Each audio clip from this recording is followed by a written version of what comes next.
So hi, good afternoon everyone. So today we will going to discuss about cardiovascular system and its heart response to exercise. So by the way, I'm Christina P. Perez, your reporter for today. So first, we will going to define what is cardiovascular system, its function, and its types. So, according to its definition, the cardiovascular system is sometimes called the blood vascular or simply the circulatory system. So, it consists the heart, which is a muscular pumping device, and the closed system of vessels called arteries, veins, and capillaries. As the name implies, blood contained in the circulatory system pumped by the heart around the closed circle or circuit of vessel as passes again and again through the various circulation of the body. So when we say sa cardiovascular system, also called siya blood vascular. And also, nag-consist siya heart. Syempre from the word cardia, so means heart. So without heart also consists arteries, veins, and capillaries. So next is your heart. And many blood vessels in our body make up the cardiovascular system and circulatory system. Your heart uses the far-reaching, intricate network of blood vessels to deliver oxygen and other necessary things to the whole body. So heart is a important organ sa ato ang body in which the pump siya blood to sa ato ang body and also gagive siya help sa ato ang uban na organ. And also our hearts is help siya network sa ato ang blood vessels and also to deliver oxygen throughout our body. So next is, what does the cardiovascular system do? So the function of the cardiovascular system is to make sure your body gets the oxygen, nutrients, and other things it needs to get rid in things it doesn't. So ang cardiovascular system siya ang distributor sa ato ang oxygen, nutrients nga mabahin siya throughout sa ato ang body and other sa ato ang mga organs. So day and night, even while you're asleep, your heart moves blood throughout your body. This is why your healthcare provider can hear your heartbeat. It is a sound of your heart doing its job. Your heart circulates about 2,000 gallons of blood every day. So every day, 2,000 of gallons ang iyang i-circulate. So even night, mag-rest ta, but ang blood is na-continue gihapon siya pag-work. So kung dili siya mag-continue, so syempre mag-stop, so mapatay ta. So next is, how does the cardiovascular system help with other organs? So the cardiovascular system, your heart and blood vessels, supplies body's organs with oxygen and nutrients so your organs can do their jobs. Your blood vessels also carry carbon dioxide and other waste away for their disposal. So in order for our organ to work efficiently, our hearts will deliver oxygen and nutrients throughout different kinds of organs para mahimo nila ilang job. Kuno kay unsaon pag-work sa kanina organ if wala siya oxygen or wala siya nutrients. So next is, your cardiovascular system also helps your body like get what it needs during exercise and as well as during rest, and also keep your temperature at a normal level. So that is the contribution of cardiovascular system. So mo siya ang parts ato ang heart. So natay aorta, the right atrium, the left atrium, the right ventricle, and the left ventricle. So what is aorta? So according to its definition, so aorta is the main artery that carries the blood away sa ato ang heart throughout sa ato ang body. So iyang gi-carry no. So next is the right atrium. So when we say right atrium, it is the nag-receive siya deoxygenated blood from sa ato ang systematic veins. So mo ni siya ang part sa ato ang fourth chamber, which is ang right atrium, left ventricle, and left atrium. So next is the left atrium.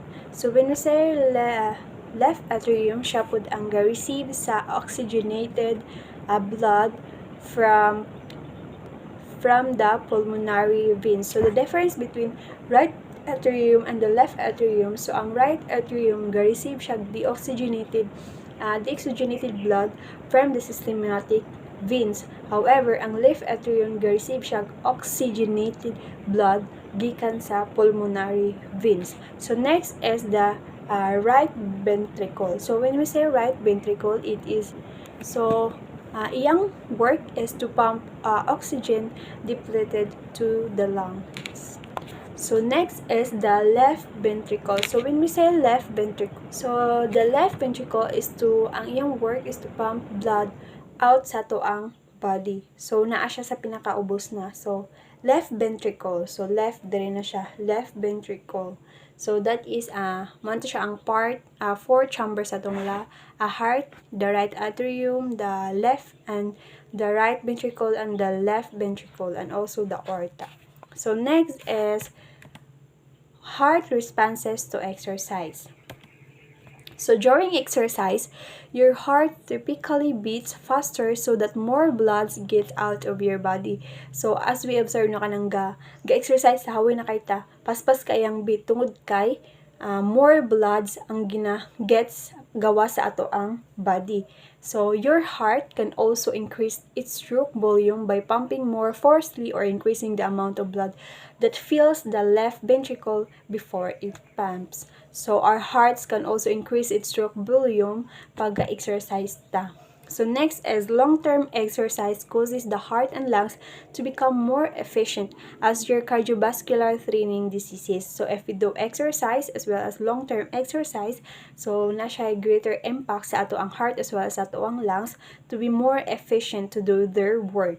So next is the heart stroke volume, which is the amount of blood pump with each beat. So ang stroke volume mo ni siya ang amount of blood will increase siya kung mag-exercise ta. So nindot kaya ang benefit na makuha nato if we do exercise. So maka-help ta sa atong heart as iya ang to do iyang job well. Every time the heart beats, blood is ejected from the left ventricle out to the arteries. So ma-deliver na siya throughout sa ato ang body. So next is exercising regularly has some important long-term benefits to the cardiovascular system. In particular, exercise lower your resting heart rate. Staying fit exercise and heart stroke volume. Exercise help lower blood pressure. Exercise increases the good cholesterol. So mao na to ang makuha na mga benefits. So mag-lower siya resting sa atong heart rate, increase ato ang stroke volume as well as to lower our blood pressure to depart us from any kind of diseases, to have a good cholesterol also. So next is acute response to our cardiac or sa ato ang cardiovascular system. So these are the immediate changes which occur when there are change from the rest of the activity. So immediate changes ra ang acute responses.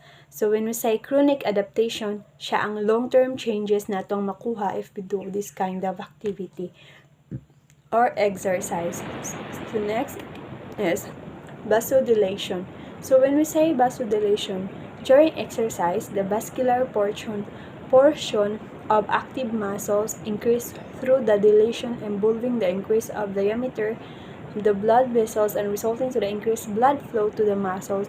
This process known as vasodilation. So mo ni siya ang vascular portion nga active muscles. So before, during, and after exercise, HR is the heart rate rather is continuously changing, but it may do any of the following depending upon the exercise undertaken. So ma-change siya depende sa ato ang exercise nga gihimo. So before and after exercise, ang atong heart is continue gyapon siya. So you probably heard this before, but a lack of physical activity comes with great risk, including blood clots, high blood pressure, heart attack, and other heart-related problems. So, if dili ta mag-exercise, makagain tag different kinds of heart diseases. So in order to be departed from that, we need to encourage ourselves to do exercise for us to have a healthy lifestyle and to depart ourselves from any kinds of diseases. So next is exercise should be regarded as the tribute to the heart.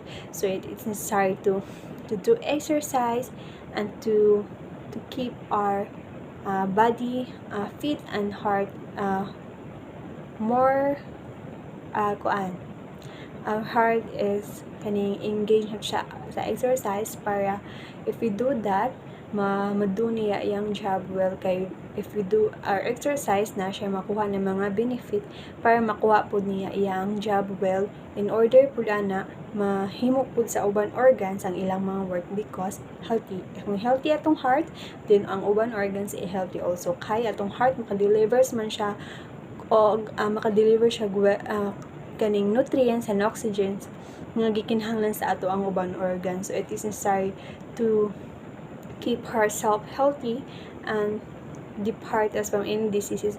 So ang ato ang body will nagdepende sa ato ang self if we do exercise or if we will not do exercise. So the choice is ours. Kung magdo ta exercise, so natay mga benefits na makuha. If dili ta maghimog exercise also, natay makuha mga benefits. However, the difference between two is good benefits and bad benefits atong makuha if dili ta mag-exercise. So that's it for today. Thank you for listening. By the way, I'm Mark Snap Papers, reporter for today. Thank you.